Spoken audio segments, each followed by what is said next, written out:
Berdasarkan nilai dasar yang kedua dalam preambul pembukaan Undang-Undang Dasar 45, kemanusiaan yang adil dan beradab, yaitu nilai-nilai kemanusiaan, yakni antara lain adalah kesetaraan. Kesetaraan. Samping di samping toleran, damai, dan termasuk juga kesetaraan. Pertanyaannya adalah bagaimana menyetarakan otak-otak daripada yang hadir ini supaya bisa menyerap STEM, law, teknik, science, teknologi, engineering, arts, dan matematik. Supaya yang hadir ini nanti mampu menyongsong abad 21, abad keemasan. Bagaimana menurut Profesor supaya otak-otaknya ini semuanya disetarakan? Nah, yang kedua, tadi riset-riset banyakkan tentang robotik, artificial intelligence itu akhirnya diperagakan dalam bentuk robotik. Itu nilainya membuat robot itu miliaran. 300 juta tadi Profesor menyatakan bangsa Indonesia, kalau menurut saya itu adalah aset bangsa Indonesia. 300 juta penduduk bangsa Indonesia adalah aset untuk Indonesia kalau penduduk yang di gunung, penduduk pesisir, penduduk petani-petani, ya perempuan, nenek-nenek, ibu-ibu, anak-anak yang suku terbelakang, suku terasing, ya termasuk yang TKI. Bagaimana fungsi otak mereka itu bisa ditingkatkan kesetaraan. Mengapa saya mengusulkan seperti ini? Karena Syekh Al-Zaitun sudah masuk dalam pertanian presisi, yakni misalnya protein beras itu 6 sampai 7 sekarang. Tapi Syekh Al-Zaitun akan memperakasai sampai 11 protein. Nah, bagaimana fungsi otak 300 juta bangsa Indonesia ini bisa dipresisikan sehingga derajatnya sama semua otak-otak bangsa Indonesia itu untuk menyongsong abad 21 Indonesia emas. Untuk itu tentu riset, bukan riset saja kan sudah pelaksanaan Profesor karena sudah tadi ada alat-alatnya, harus didukung oleh ekonomi. Untuk itu apabila program ini dijalankan untuk mencerdaskan 300 juta bangsa Indonesia, kami dan saya siap bersama Profesor. Demikian pertanyaannya. Walhamdulillahirrahmanirrahim.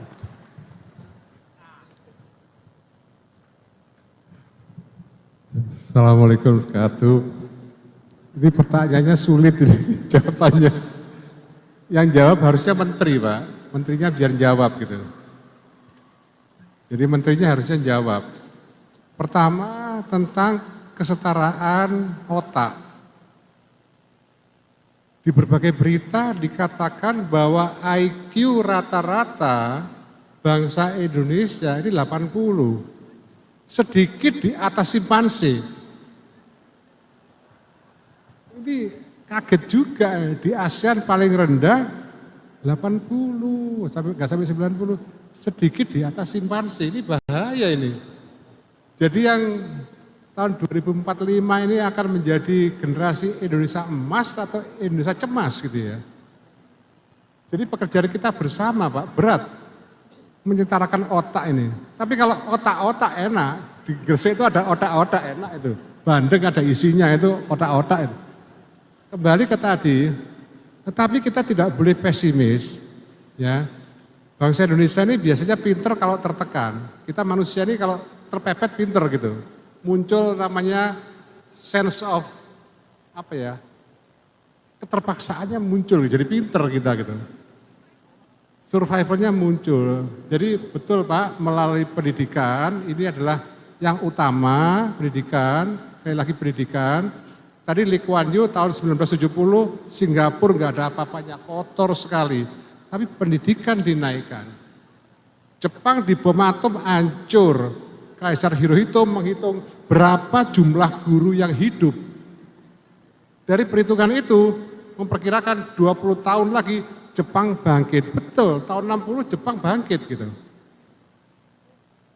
Nah, jadi sebetulnya setuju sekali bagaimana kita bersama-sama memajukan pendidikan ini. Begitu. Tapi insya Allah pendidikan yang penting kan kalau kita dari agama Islam kan meningkatkan akhlakul karimah. Jadi akhlaknya dulu. Akhlaknya baik, pendidikannya baik, maka pantang menyerah.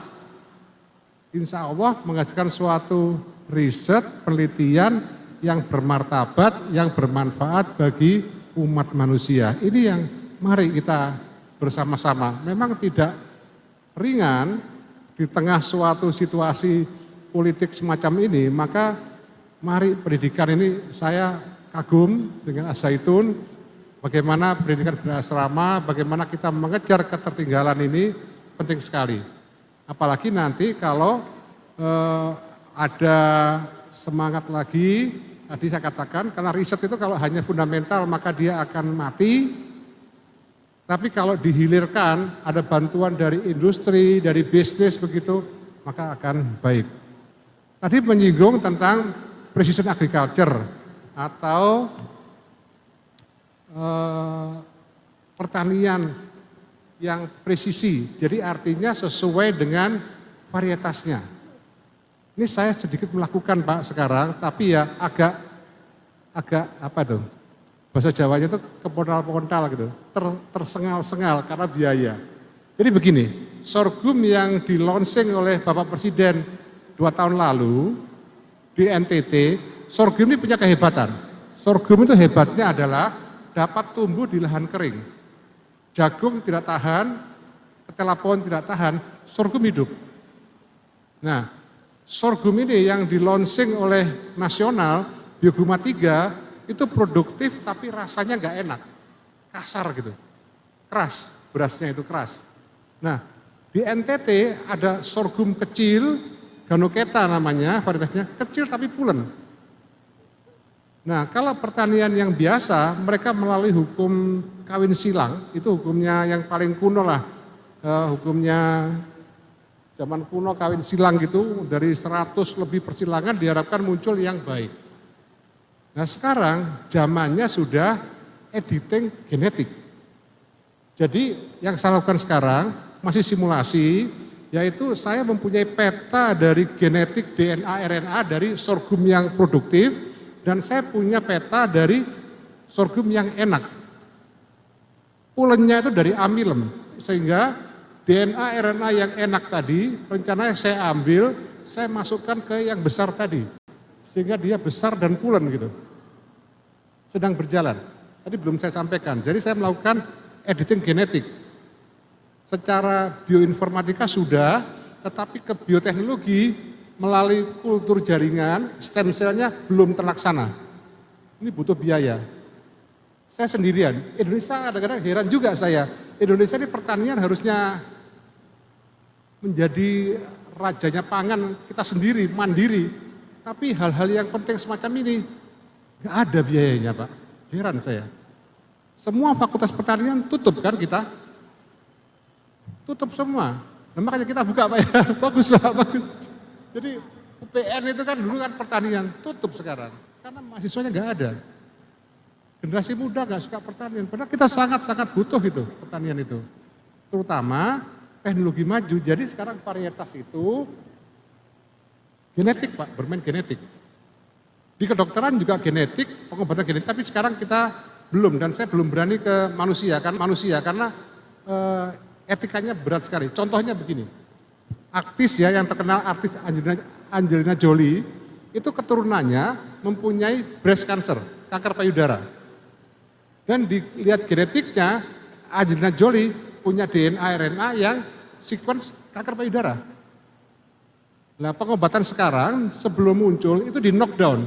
Jadi genetik yang akan memunculkan kanker itu dipukul, dilemahkan. Sehingga dia tidak terekspresi.